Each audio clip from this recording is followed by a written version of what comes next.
So hello friends, आज start करते हैं अपन अपना हिंदू एनालिसिस और इंडियन एक्सप्रेस का एनालिसिस। ठीक है, तो अपने पास आज कुछ 5 टॉपिक्स रहेंगे। सो अपना फर्स्ट टॉपिक कहता है 5 more cheetahs to be released into wild at Kunu. They will be released into free roaming conditions before the onset of monsoon in June. 20 big cats have been brought from Namibia and South Africa since September 22 have died. तो आप देख सकते हैं अपन कितने ला चुके हैं और कितने भी डेथ हो गई। तो रिसेंटली अभी काफी न्यूज में रहा है और काफी पिछले सालों से काफी इसका रीइंट्रोडक्शन प्लान भी चल रहा था, इसलिए भी न्यूज में रहा था, राइट। तो आप उस चीज का ध्यान रखें। अब अपन को इससे इम्पोर्टेंट क्या मिल जाता है, क्या फैक्ट अपने लिए लर्न करने का है। तो अपन को ये जानना चाहिए कि कुनो नेशनल पार्क के बारे में अपने को पता हो, अपने को चीता के बारे में पता हो, राइट। तो अपन कुनो नेशनल पार्क के बारे में जानते हैं। कुनो नेशनल पार्क क्या है? Is a national park in MP established in 1981 as a wildlife sanctuary. तो ये पहले नेशनल पार्क नहीं था, एक वाइल्ड लाइफ सेंचुरी की तरह स्टैब्लिश किया गया था। In 2018, it was given the status of national park. 2018 में इसको स्टेटस दे दिया गया किसका? नेशनल पार्क का। It is a part of the K3 Dry Deciduous Forest. तो ये किसका पार्ट है? K3 Dry Deciduous Forest का पार्ट है, राइट। तो आपको मैं ये सारी चीज डिटेल्स क्यों बता रहा हूँ, क्योंकि यूपीएससी प्रीलिम्स में जब भी क्वेश्चन बनेगा तो वो आपको दे देंगे कि ड्राई डिसीडियस फॉरेस्ट है, ये क्या बोलते हैं, इसकी लोकेशन एमपी में है और उसका क्लाइमेट बता देंगे। फिर आपको बोल देंगे कि आप बताओ कि कान्हा नेशनल पार्क है, मानस नेशनल पार्क है या कुनु नेशनल पार्क है। तो आपको ये देखना है कि आप जब भी कोई टॉपिक पढ़ रहे हैं तो आप उसको कैसे क्वेश्चन बना सकते हैं, कि प्रीलिम्स वाला क्वेश्चन कैसे बनाएगा। ये आप जब जान सकते हैं जब आपने पीवाईक्यू का एनालिसिस अच्छे से किया हो, राइट। सो ये तो अपने को कुनु नेशनल पार्क के बारे में पता होना चाहिए। अपने को ये पता होना चाहिए कि यहाँ से कौन सी रिवर जाती है, राइट। अगर अपने को वो पता होगा तो अपन इजीली सॉल्व कर पाएंगे। चीता के अगर कुछ अपन फैक्ट्स देखें तो क्या होते हैं? Oldest of the big cat species, ठीक है। उसके बाद ancestors can be traced back 8.5 million years ago. तो आप देखिए कि एंसेस्टर्स कितने पुराने अपन इनको पाए जा सकते हैं। नंबर ऑफ चीता जस्ट अंडर 7,500 इंडिविजुअल्स ग्लोबली। तो ये अपने लिए कुछ ज्यादा इंपॉर्टेंट नहीं है, लेकिन हाँ जस्ट इंपॉर्टेंट नहीं है, लेकिन हाँ एक थोड़ा सा आपको एक और भी पता होना चाहिए। I've seen red list recognizes cheetahs as vulnerable species। तो ये आपको ध्यान होना चाहिए कि चीता को आईयूसीएन स्टेटस में क्या दिया गया है? वनरेबल है, क्रिटिकल इंडेंजर्ड है, क्योंकि यूपीएससी इससे क्वेश्चंस पूछता है, right. The Asiatic cheetah and the north west African cheetah are critically endangered. तो अभी देखिए एशियाटिक चीता और नॉर्थ वेस्ट अफ्रीकन चीतास क्या है? क्रिटिकली इंडेंजर्ड है। ये सारे इंडेंजर्ड हैं, लेकिन आईयूसीएन रेड लिस्ट में वनरेबल हैं क्योंकि दूसरी जगह और पाए जाते हैं। चीतास have lost 90% of their global habitat. तो आप ये देखिए कि चीतास ने अपने ग्लोबल हैबिटेट में कितना लॉस किया है। They now live in 9% of its historic range. मतलब जहां वो 100% रहते थे, अब वो सिर्फ अपने टोटल के सिर्फ 9% ही रहते हैं, राइट। सो अगर मैं आपको थोड़ा सा और वो दूं अफ्रीकन चीतास और एशियाटिक चीता के बीच में, तो अफ्रीकन चीतास क्या होते हैं? वनरेबल होते हैं। एशियाटिक चीता क्या होते हैं? क्रिटिकली इंडेंजर्ड होते हैं, ठीक है। अफ्रीकन चीता कुछ अपने पास 7,000 है, ठीक है। एशियाटिक चीता अपने यहाँ एक्सटेंड कर दिए गए थे इंडिया में, ठीक है, लेकिन अब अपन बाहर से उनको मंगवा रहे हैं, ठीक है। अफ्रीकन चीतास की साइज थोड़ी सी बड़ी होती है एशियाटिक चीता से कंपेयर, ठीक है। और यहाँ पे क्या होता है? एशियाटिक चीता सिर्फ अपने यहाँ 40-50 ही हैं जो कि ईरान में पाए जाते हैं, ठीक है। और ये स्मॉलर होते हैं अफ्रीकन चीता से, ठीक है। तो ये आपको ध्यान होना चाहिए कि अफ्रीकन और एशियाटिक चीता में कुछ डिफरेंस है क्या, क्योंकि यूपीएससी प्रीलिम्स में अगर क्वेश्चन बनेगा तो इसके आसपास से ही बनेगा। लेकिन आप ये देख लेते हैं कि इतना इंपॉर्टेंस क्यों है अपने यहाँ पे, मतलब लाइक अगर अपन को चीता क्यों लाना है, तो अपने को चीता इसलिए लाना है क्योंकि अपन इसका मैं आपको सिग्निफिकेंस लिख के बता देता हूँ। सिग्निफिकेंस इसलिए क्योंकि अपने यहाँ पे अपने को इकोसिस्टम सर्विसेज, जब अपन इन्वायरमेंट पढ़ते हैं तो अपने को ध्यान है कि एक इकोसिस्टम एक ले में काम करता है, कि एक चीज दूसरे को फॉलो करती है। तो अपने को काफी सारे इकोसिस्टम फंक्शंस हैं जो रीस्टोर करने हैं, जिसकी वजह से काफी स्पीसीज थ्रेटेंड हो रही है, ठीक है। तो उसकी वजह से जैसे कई बार अगर जो चीता का प्रे होता है काफी बार वो इंक्रीज होते जाते हैं, तो अपने को चीता इसलिए होना चाहिए क्योंकि जो उसका प्रे है उसकी ज्यादा पॉपुलेशन इंक्रीज ना हो जाए, राइट। लेकिन इसके चैलेंजेस क्या क्या हैं? जैसे कि टाइगर्स और लेपर्ड्स, ये टाइगर और लेपर्ड्स काफी बार एक दूसरे के अगेंस्ट आ जाते हैं, ठीक है। अब जैसे कि अगर अपन एशियाटिक चीतास की देखें, चीतास को प्रॉब्लम क्या क्या हो सकती है? वेजिटेशन, वो जहाँ पे रहते हैं और वहाँ यहाँ पे शायद सेम वेजिटेशन ना मिले, थोड़ा वो डिफरेंस मिले, तो थोड़ा सा भी डिफरेंस मिलता है तो वो क्या होते हैं? प्रॉपरली स्टे नहीं कर पाते हैं, ठीक है। फिर उनकी ट्रैकिंग मुश्किल रहती है। ट्रैकिंग तो आज अपन काफ़ी चीज़ों से कर सकते हैं, लेकिन काफ़ी बार जो अपन कॉलर लगाते हैं कई बार वो मिसप्लेस भी हो जाती है, तो उसकी वजह से भी, ठीक है। लेकिन गवर्नमेंट का यही एफर्ट है कि रेड कॉलर्स को यूज़ किया जाए उनको ट्रैक करने के लिए, राइट। तो ये कुछ प्लान्स है जो अपन ने देखे, ठीक है।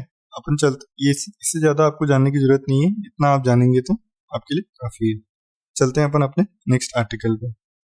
सो अपना नेक्स्ट आर्टिकल क्या कहता है, high court does not have the power to direct changes to scheduled tribes list SGI. तो चीफ जस्टिस ऑफ इंडिया ने स्टेटमेंट दी है कि हाई कोर्ट के पास पावर्स नहीं है कि वो चेंजेस डायरेक्ट करें किसको, शेड्यूल्ड ट्राइब को, राइट। सो अपन यहाँ पे क्या जानने की कोशिश करेंगे, अपन यहाँ जानने की कोशिश करेंगे हाई कोर्ट के बारे में कि हाई कोर्ट कैसे वर्क करता है, हाई कोर्ट की इंपॉर्टेंस क्या है इतनी कि एसजीआई ने उनको इतना इंपॉर्टेंट स्टेटमेंट दिया है, राइट। सबसे पहले अपन अपॉइंटमेंट देख लेते हैं जजेस की, हाई कोर्ट की।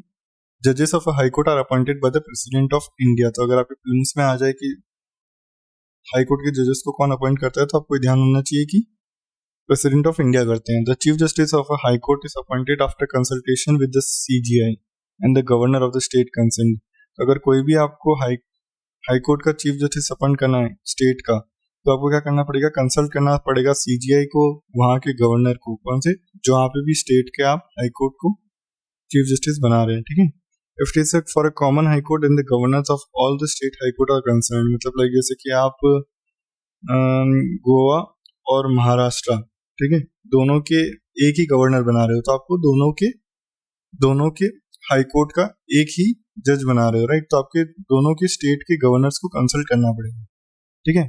In case of appointment of other judges to High Court, it was appointed that the SGI should consult a collegium of 2 senior most judges of the SC before recommending a name to the President of India in the seminal third judge case. तो ये क्या हुआ, appointment अगर करनी है high court के जजेस को, ये क्या करना पड़ेगा, सीजीआई को कंसल्ट करना पड़ेगा 2 सीनियर मोस्ट जजेस को, ठीक है, एससी के, before recommending a name to the president of India. मतलब प्रेसिडेंट ऑफ इंडिया को नाम दे उससे पहले अपने को 2 सीनियर मोस्ट जजेस से परमिशन लेनी पड़ेगी, मतलब या उनका ओपिनियन लेना पड़ेगा, ठीक है। कंसल्ट अभी अपने को डिफाइन नहीं किया गया है कि ये कैसा मतलब होता है, ये पर आपके ऊपर बाइंडिंग होता है या नहीं होता है, ठीक है। तो अपन देखते हैं कि अपॉइंटमेंट अपन ने देखा, मैं आपको थोड़ी सी क्वालिफिकेशन बता देता हूँ टेन्योर से पहले। क्वालिफिकेशन में क्या क्या आता है, क्वालिफिकेशन में आता है कि उनको सिटीजन होना चाहिए अगर आपको हाई कोर्ट का जज बनना है, राइट। उनको जुडिशियल ऑफिस होना चाहिए फॉर 10 ईयर्स, कोई भी, ठीक है, इंडिया के टेरिटरी में, ठीक है। वो एडवोकेट हो सकते हैं हाई कोर्ट के 10 ईयर्स तक, ठीक है। तो ये सारी की सारी चीजें जो आपको ध्यान होनी चाहिए। क्वालिफिकेशन में क्या आएगा, सिटीजन होना चाहिए, उनके पास जुडिशियल ऑफिस होना चाहिए, या तो उनके पास एडवोकेट होनी चाहिए हाई कोर्ट के 10 ईयर्स तक, ठीक है। इन तीनों में से कोई सी भी कंडीशन सेटिस्फाई होगी तो वो हाई कोर्ट के जज बन सकते हैं इजीली, ठीक है। तो अपन उसके बाद अब टेन्योर देख लेते हैं उनका, कि उनका टेन्योर क्या कहता है। उनका टेन्योर कहता है कि he holds office until he attains the age of 62 years, ठीक है। तो वो कब तक ऑफिस को होल्ड कर सकते हैं, 62 ईयर्स तक। Any question regarding his age will be determined by the president of India in consultation with the CGI and the decision of the president is final. So president का जो final decision होगा वो final होगा। He can resign from his office by writing to the president. तो आपने देखा था कि वो अपॉइंट भी उनको प्रेसिडेंट करते हैं, और अगर रिजाइन भी करना है तो वो प्रेसिडेंट को ही देंगे, राइट। उसके बाद अपन देखते हैं, he can be remove from his office bye the president on the recommendation of the parliament. On the recommendation of the parliament के ऊपर वो उस ऑफिस से रिमूव कर सकते हैं, कौन, president of India. He vacates his office when he is appointed as a judge of the SC or when he is transferred to the another high court। तो आप ये देख सकते हैं कि वो अपना ऑफिस को वेकेट कब करेंगे, अगर उनको SC का जज बना दिया है, सुप्रीम कोर्ट का जज बना दिया जाए, या उनको हाई कोर्ट में ट्रांसफर कर दिया जाए दूसरे, ठीक है। तो वो क्या बनेंगे, वो अपना ऑफिस वेकेट कर देंगे। तो सर रिमूवल कैसे होता है फिर, अगर वो वेकेट करते हैं, अगर उनका टेन्योर होता है, अगर उनकी क्वालिफिकेशन होती है, उनकी अपॉइंटमेंट होती है, तो रिमूवल भी होता होगा। तो जो एससी के जज का रिमूवल होता है वो सेम हाई कोर्ट के जज का भी होता है। सो बोलेंगे कि एससी जज का रिमूवल क्या होता है, ठीक है। तो अगर आपको सुप्रीम कोर्ट के बारे में पूरा जानना है, हाई कोर्ट के बारे में पूरा जानना है, तो आप मुझे कमेंट सेक्शन में बताएं, मैं उसके लिए आपके लिए अलग से लेक्चर बना दूंगा। लेकिन अगर मैं यहाँ करने जाऊंगा तो ये बहुत लंबा हो जाएगा, राइट। ठीक है, अपन ने कुछ जजेस के बारे में जाना, और अपन को हाई कोर्ट के बारे में क्या क्या बताना चाहिए कि कुछ एडिशनल और एक्टिंग जजेस होते हैं। मैं आपको सिर्फ एक हिंट दे देता हूँ कि हाँ, क्या क्या अपने को ध्यान होना चाहिए। एडिशनल और एक्टिंग जजेस होते हैं, ठीक है, इनके बारे में आपको पता होना चाहिए कि कैसे वर्क करते हैं। इंडिपेंडेंस ऑफ हाई कोर्ट में क्या क्या आता है, जैसे अगर मैं आपको बोलूँ कि अगर हाई कोर्ट को इंडिपेंडेंस रहना है, तो आप कैसे बता सकते हैं कि हाई कोर्ट इंडिपेंडेंट है या नहीं। तो आप ये बता सकते हैं कि उनका मोड ऑफ अपॉइंटमेंट कैसा है, मतलब कोई बायसनेस तो नहीं है, उनको सिक्योरिटी ऑफ टेन्योर मिला है नहीं मिला है, मतलब उनको अगर कोई पोस्ट दी जा रही है तो उनको ऐसे हटा तो नहीं दिया जाएगा, ठीक है। जैसे मैंने आपको बताया कि सुप्रीम कोर्ट के जज की तरह हटाया जाता है, मतलब स्पेशल मेजोरिटी रिक्वायर्ड होती है। Expenses charge in the consolidated fund of India, तो उस पर वोटिंग नहीं हो सकती है कि हाँ उनका पैसा कम करो या समथिंग, लेकिन फाइनेंशियल इमरजेंसी के टाइम हो सकती है। कंडक्ट ऑफ जजेस कैन नॉट बी डिस्कस, ठीक है। Ban on practice after retirement, power to punish for its contempt. तो ये सारी की सारी क्या मेथड्स हैं, ये सारे के सारे मेथड्स हैं कि आप उनको कैसे इंडिपेंडेंस देते हैं उनके डिसीजंस में। फ्रीडम टू अपॉइंट स्टाफ, वो अपने स्टाफ को खुद अपॉइंट कर सकते हैं, किसी की कोई रिस्ट्रिक्शन नहीं है उनके ऊपर। इट्स ड्यूरेक्शन कैन नॉट बी कटेड, उसके ड्यूरेक्शन को कम नहीं किया जा सकता है, बढ़ाया तो जरूर जा सकता है, ठीक है। आप इस चीज का ध्यान रखें कि क्या क्या अपने को इसमें ध्यान होना चाहिए, ठीक है। लेकिन ये तो मैंने आपको सिर्फ ऊपर ऊपर का बेसिक्स बताया, लेकिन आपको मेन चीज क्या ध्यान रखनी है, हाई कोर्ट का जुरिस्डिक्शन क्या होता है, ठीक है। तो अब ये सारी चीजें किससे रिलेटेड थी, does not have the power, तो उनका जुरिस्डिक्शन, ठीक है, सबसे मेन इंपॉर्टेंट चीज। जुरिस्डिक्शन होता है उनका ओरिजिनल, ठीक है। फिर और कौन से जुरिस्डिक्शन होता है मुझे कमेंट सेक्शन में जरूर बताएं। उसके बाद होता है उनका एपिलेट जुरिस्डिक्शन, ठीक है। तो ये सारे के सारे जुरिस्डिक्शन जो उनके पास होते हैं, लेकिन सुप्रीम कोर्ट से कम है। तो अगर आपने सुप्रीम कोर्ट पढ़ा है तो आपने जरूर बताएं कि सुप्रीम कोर्ट के पास कौन से जुरिस्डिक्शन होते हैं और हाई कोर्ट के पास कौन से होते हैं। तो ओरिजिनल जुरिस्डिक्शन में इनके पास क्या पावर्स होती है, आर्टिकल 226 में ये राइट्स इशू कर सकते हैं, रिट्स इशू कर सकते हैं for the restoration of fundamental rights.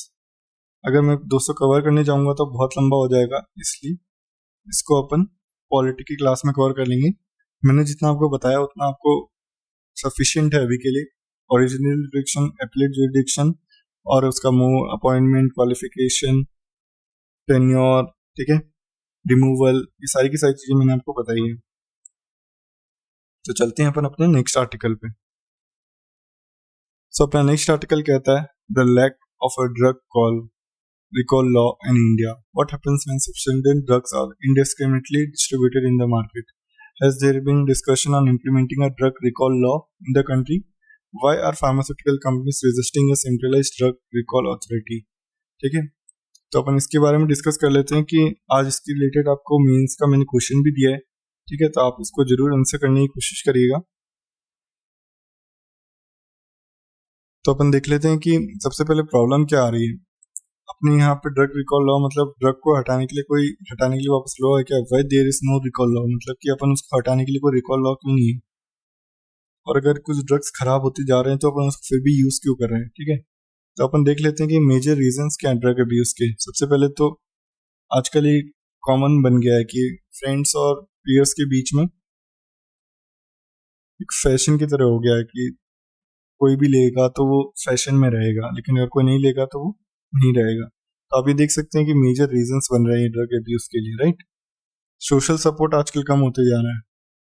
आज अपन जहाँ देखते हैं कि इकोनॉमी अपनी कंज्यूमरिज्म की तरफ भाग रही है, तो सोशल सपोर्ट एक तरफ का कम होते जा रहा है, राइट।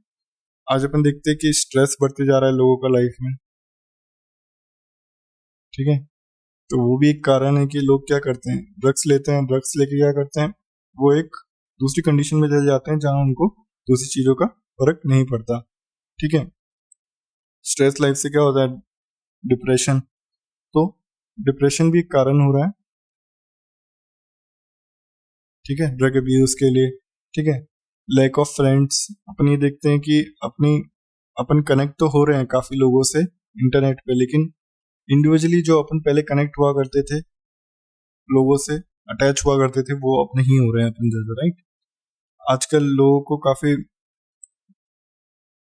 कल्चर वैल्यूज में चेंज आ रहा है। पहले कल्चर वैल्यूज कुछ और कहा करती थी, आज कल्चर वैल्यूज कुछ और है। नार्कोटिक प्लेजर, जब भी अपन ड्रग्स लेते हैं तो एक अलग सी प्लेजर अपने को फील होती है।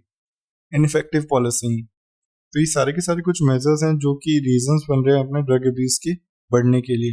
लेकिन कुछ इसके इम्पैक्ट क्या है, मतलब अगर कुछ इतना ही रीजंस है तो इसका कुछ इम्पैक्ट भी होगा, तो बिल्कुल है। इसकी वजह से क्राइम्स रेट बढ़ते हैं, ठीक है। लोग एक हायर पोजीशन में जाके जो वो इंडिविजुअली बिना ड्रग्स के नहीं कर सकते थे, वो ड्रग्स के साथ उस चीज को परफॉर्म करने की कोशिश करते हैं, ठीक है। तो क्या हो रहा है, नार्कोटिक ड्रग्स को किया जाता है वनरेबल विक्टिम्स पे यूज किया जाता है। आप काफी बार देखते हैं कि काफी बार स्लीपिंग पिग्स ला के रेप के चांसेस और ये सारी चीजें की जाती हैं, जो कि बहुत हार्मफुल है अपने एज ए सोसाइटी के लिए, ठीक है। उसके बाद अपन देखते हैं कि लोग financial troubles, accidents, injuries, legal consequences, ऐसे काफी सारी चीजों में फंस रहे हैं। जैसे कोई भी ड्रिंक एंड ड्राइव केस आप देख सकते हैं, तो उसकी वजह से कितने एक्सीडेंट्स बढ़ते हैं। देखिए अगर आपने इस साल की न्यू ईयर पे देखा हो तो एक कार ने एक लेडी को ड्रैग किया था पूरे 5 to 10 किलोमीटर तक। वो भी ड्रिंक एंड ड्राइव था, वो ड्रिंक करके गाड़ी चला रहे थे, तो उनको पता ही नहीं चला कि उनके नीचे गाड़ी के नीचे कोई लड़की है। तो आप ये देखिए कि कितना ड्रग का कितना इम्पैक्ट हो सकता है, ठीक है। उसके बाद अगर अपन देखें तो चैलेंजेस क्या है, मतलब अगर अपन इसको हटाना चाहें तो अपन क्यों नहीं हटा पा रहे, ठीक है। तो अपने यहाँ पे पॉलिसी, मैंने जो आपको बताया कि पॉलिसीज नहीं है, राइट। अगर वैल्यू सिस्टम को अगर अपन ठीक डेवलप नहीं कर पाएंगे स्कूल्स में तो उसका इफेक्ट आ रहा है, ठीक है। अपन को लोगों का स्ट्रेस कम करना पड़ेगा लाइफ में, वरना ये सारे के सारे चैलेंजेस ही रहेंगे। जो मेजर रीजंस है ना, ये सारे के सारे आपके चैलेंजेस में आ जाते हैं। तो गवर्नमेंट इन चीजों को देखने के लिए क्या करती है, ये अपने को पता होना चाहिए, राइट। तो गवर्नमेंट इन चीजों के लिए सबसे पहले तो लाती है नारकोटिक्स ड्रग्स एंड साइकोस्ट सब्सटेंस एक्ट 1985, ठीक है। तो गवर्नमेंट एक्ट लेके आई है 1985 में, जो कि इससे डील करता है, ठीक है। उसके बाद है नारकोटिक्स कंट्रोल ब्यूरो, ठीक है। तो ये सारे के सारे गवर्नमेंट के इनिशिएटिव्स हैं जो गवर्नमेंट इसको रिमूव करने की कोशिश कर रही है। तो अगर आपको वे फॉरवर्ड डालना है तो आप इजिली डाल सकते हैं narcotic drugs substance act, narcotic control bureau, ठीक है। उसके बाद अगर अपन इंटरनेशनल ट्रीटीज देखें तो इंटरनेशनल ट्रीटीज कौन सी है अपने पास, जैसे कि UN commission on narcotic drugs, ठीक है। तो ये वीना बेस्ड कन्वेंशन है जो कि अपने को डील करती है ड्रग्स की प्रॉब्लम से रिलेटेड। और अपन ये देख सकते हैं कि अपने यहाँ पे क्या होता है, गोल्डन क्रेसेंट, गोल्डन ट्रायंगल। तो अपन जहाँ अपनी इंडियन इकोनॉमी है वहां पे दोनों तरफ ड्रग के कार्टल्स चलते हैं पूरे के पूरे, ठीक है। ड्रग के कार्टल्स चलते हैं, तो आप देखिए कि अगर दोनों तरफ से ड्रग के कार्टल चलेंगे तो अपनी इकोनॉमी पे कितना इम्पैक्ट आएगा उस चीज को लेकर, राइट। सो अगर दोनों तरफ से अपने यहाँ आराम से ड्रग्स की इजी सप्लाई हो पाती है, तो आप देखिए कि अगर अपने यहाँ इजी सप्लाई होगी कोई चीज की तो लोग उसको क्यों यूज नहीं करेंगे, राइट। तो अपने को सबसे पहले इस पे भी वर्क करना पड़ेगा कि अपने बॉर्डर से कितना ड्रग्स आता है और अपन उसको कैसे रोक सकते हैं। तो ये था कुछ ड्रग्स से रिलेटेड। चलते हैं अपन अपने नेक्स्ट आर्टिकल पे। आप जरूर इसको मेंस के क्वेश्चन को आंसर करने की कोशिश कीजिएगा। आज मैंने आपको उसका फॉर्मेट दे दिया है। आप इंट्रोडक्शन में ड्रग्स का फैक्ट्स बता सकते हैं कि कितना अपने को ड्रग्स यूज किया जा सकता है, आप रीजन बता सकते हैं, आप चैलेंजेस बता सकते हैं, आप गवर्नमेंट इनिशिएटिव्स दे सकते हैं, ट्रीटीज दे सकते हैं, फिर वे फॉरवर्ड बता सकते हैं या कुछ, ठीक है। ये सारी चीजें आप गोल्डन क्रेसेंट और गोल्डन ट्रायंगल का डायग्राम भी बना सकते हैं अपने पेपर में, जिससे कि आपका आंसर इफेक्टिव और इजी लगेगा, राइट। तो ये सारी चीजें करके आप कमेंट सेक्शन में जरूर बताइएगा। चलते हैं पर अपने नेक्स्ट आर्टिकल पे। सो अपना नेक्स्ट आर्टिकल कहता है Buddhism India soft power projection tool. तो बुद्धिज्म एक कैसे सॉफ्ट पावर की काम करता है ये अपने को बताना है, ठीक है। तो सबसे पहले अपने को ध्यान होना चाहिए कि बुद्धिज्म कब स्टार्ट हुआ। तो बुद्धिज्म स्टार्ट हुआ अपना 26 ईयर्स अगो, ठीक है। तो किसने स्टार्ट किया था, बुद्धिज्म स्टार्ट किया था अपना सिद्धार्थ गौतमा ने ठीक है, 563 BC में। कहाँ से स्टार्ट किया था सर? तो उन्होंने स्टार्ट किया था लुम्बिनी में। लुम्बिनी कहाँ है? लुम्बिनी है इंडिया नेपाल बॉर्डर पे, ठीक है। इंडिया नेपाल का जो बॉर्डर आता है यहाँ पे लुम्बिनी आता है, ठीक है। सो ठीक है सर, ये तो अपने को समझ आ गया, लेकिन हमको और क्या क्या पता होना चाहिए ये भी बता दीजिए, ठीक है। तो अपन उसके बारे में देखते हैं। सबसे पहले इन्होंने कुछ पिटाकास लिखी थी। वो पिटाकास अपने को ध्यान होनी चाहिए कि वो पिटाकास कैसे वर्क करती है। इन्होंने नहीं लिखी थी, मतलब इनके जब बुद्धिस्ट टेक्स्ट को कंपाइल किया गया, मतलब बुद्धिज्म की क्या क्या टीचिंग्स थी उनको राइट डाउन किया गया, ठीक है। उनकी डेथ के बाद कुछ काउंसिल्स हुई, बुद्धिस्ट काउंसिल्स, उनमें इनको राइट डाउन किया गया था, ठीक है। तो अपन देखते हैं विनय विनय पिटाका किसके बारे में डील करती है। तो विनय पिटाका आपके कंडक्ट और डिसिप्लिन के बारे में बताती है कि मॉन्क्स और नन्स का कैसा डिसिप्लिन होना चाहिए, ठीक है। सिद्ध पिटाका क्या करती है? सिद्ध पिटाका मेनली टीचिंग्स के बारे में बताती है कि धम्मा क्या है, मतलब बुद्धा का टीचिंग क्या है, धर्म क्या है, ठीक है। धर्म नहीं कहेंगे, मोस्टली धम्मा कहा जाता है, धम्मा ऑफ बुद्धा, मतलब मेन टीचिंग्स ऑफ बुद्धा, ठीक है। अभिधम पिटाका क्या है? ये कोई भी एक फिलोसॉफिकल एनालिसिस होती है जो कि स्कॉलर्स करते हैं उनके मॉन्क्स की, ठीक है। तो आप ये ध्यान रख सकते हैं। विनय पिटाका क्या है? Rules and conducts. सिद्ध पिटाका क्या है? टीचिंग्स, ठीक है। उसके बाद ये अभिधम पिटाका क्या है? Philosophical analysis. चलिए, तो मैंने आपको 3 पिटाकास बताया। अगर आपके प्रीलिम्स में इनमें से कोई भी क्वेश्चन बने तो आप जरूर आंसर कर पाएंगे। आपको पता पड़ गया बुद्धिज्म किसने फाउंड आउट किया था, आपको ये पता पड़ गया कि 3 पिटाकास कौन से हैं। आपको ये देखना है कि एल्ड फोर्थ पाथ के बारे में। The path consist of various interconnected activities related to knowledge, conduct and meditative practices. तो गौतम बुद्धा ने ये अपने को कुछ प्रैक्टिसेस बताई थी कि किस प्रैक्टिसेस के थ्रू आप इन चीजों को कर सकते हैं, मतलब कि आप कैसे अचीव कर सकते हैं। अपन ही बोलते हैं कि अपने को अचीव करना है, तो उन्होंने ये 8 चीज दी थी कि अगर आपके पास ये 8 चीजें होंगी तो आप इजीली सारी चीजों को अचीव कर पाएंगे, राइट। तो अपन देख लेते हैं क्या बोलते हैं।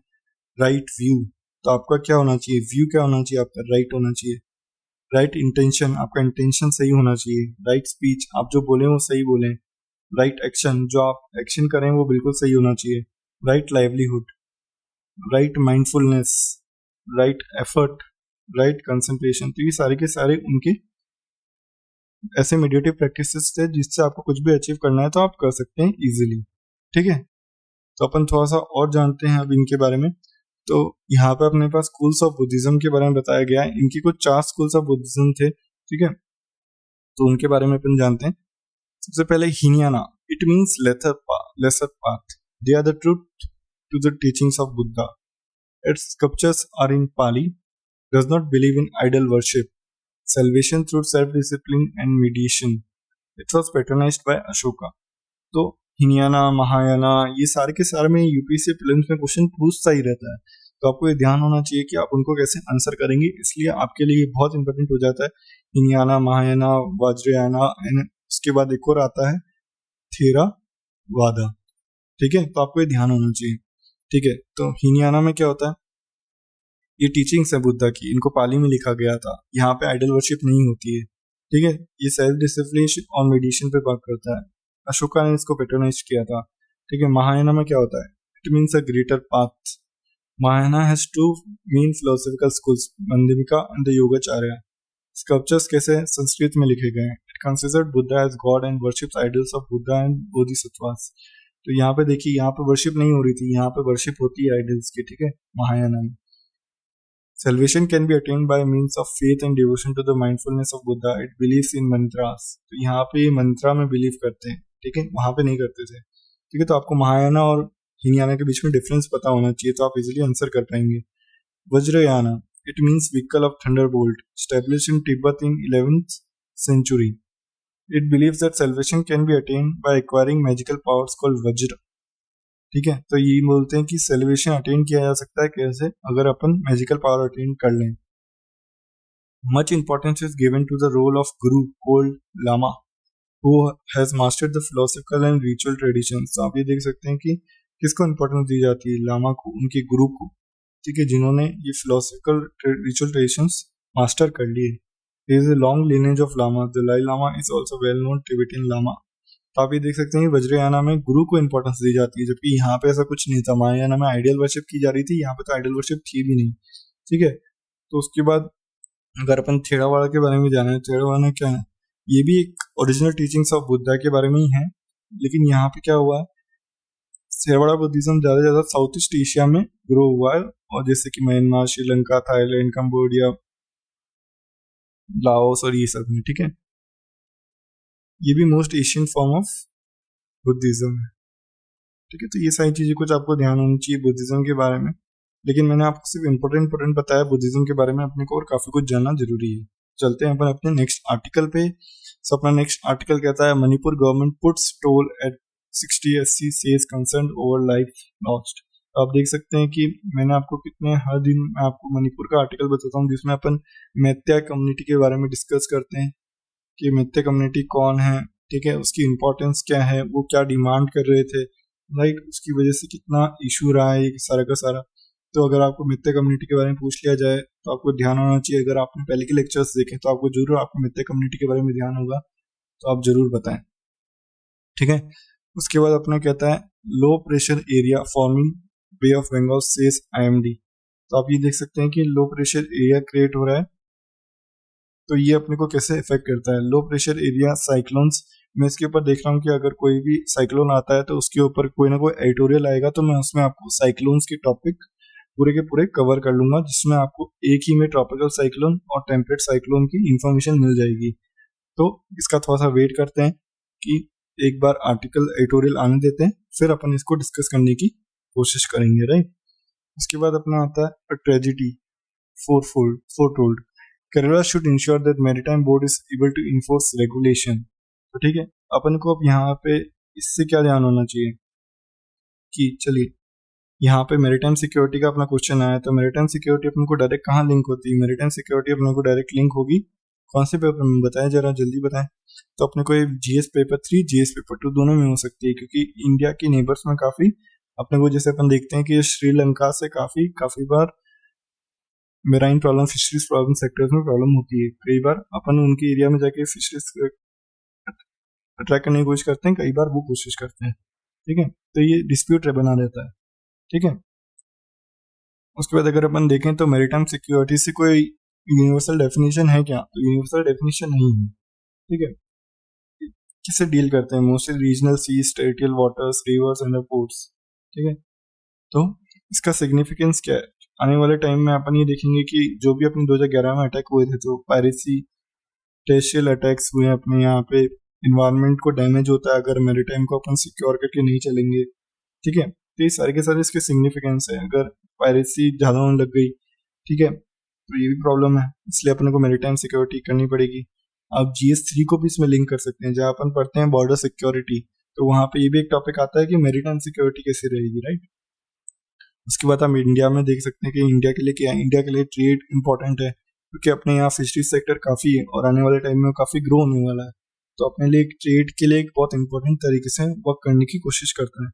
तो क्या गवर्नमेंट ने कुछ इनिशिएटिव्स निकाले हैं इससे रिलेटेड, अगर इतना इंपॉर्टेंट सेक्टर है तो, अगर गवर्नमेंट ने बिल्कुल कुछ इनिशिएटिव्स निकाले हैं, अगर इतना इंपॉर्टेंट सेक्टर है तो, ठीक है। तो गवर्नमेंट ने कौन से इनिशिएटिव्स निकाले हैं, गवर्नमेंट ने सागर इनिशिएटिव निकाला है, एक सागर पॉलिसी कह सकते हो आप, ठीक है। सागर इनिशिएटिव क्या है, security and growth for all, ठीक है।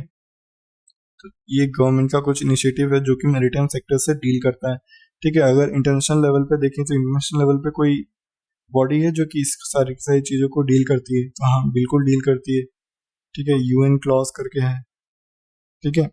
उसके बाद अपन क्या बता सकते हैं, उसके बाद अपन ये बता सकते हैं कि जैसे कि अपन देखते हैं कि चाइनीज डोमिनेंस काफ़ी बढ़ रहा है इंडियन ओशन में, तो अपने को ध्यान होना चाहिए कि मैरिटाइम सिक्योरिटी इसलिए भी इम्पोर्टेंट हो जाती है क्योंकि कई बार दूसरी कंट्रीज आपको दूसरे तरीके से घेर के आपके ऊपर अटैक करने के चांसेस बना सकती है। तो अपने को सारे पॉइंट्स ऑफ व्यू ध्यान होने चाहिए कि अपन को कहाँ कहाँ कौन से चीज़ों को सिक्योर कर लेना चाहिए, राइट।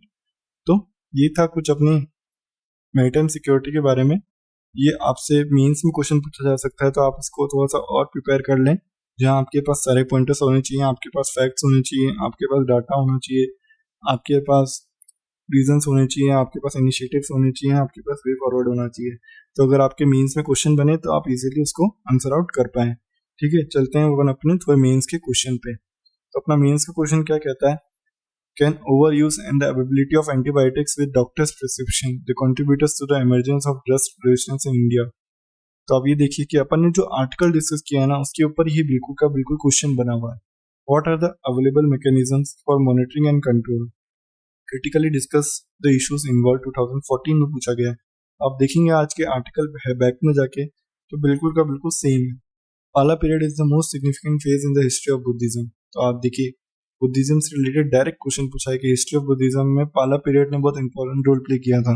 तो मैंने आपको बुद्धिज्म की कैरेक्टरिस्टिक्स वैसे बताए थे, लेकिन अगर बुद्धिज्म का पूरा वीडियो बनेगी तो उसमें मैं आपको जरूर बताऊंगा कि कौन से डायनेस्टीज ने कैसे कैसे इंपॉर्टेंट रोल प्ले किया था, लेकिन उसके लिए आपको बताना पड़ेगा कि आपको उसके लिए एक वीडियो चाहिए। ठीक है, तो मिलेंगे अपन और एडिटोरियल्स के साथ, लेकिन उससे पहले अगर आपको इसकी पीडीएफ चाहिए तो आप टेलीग्राम लिंक ज्वाइन कर सकते हैं, जो कि आपको मिलेगा डिस्क्रिप्शन में इस वीडियो के। ठीक है, तो मिलते हैं 10th मई को और एडिटोरियल्स के साथ।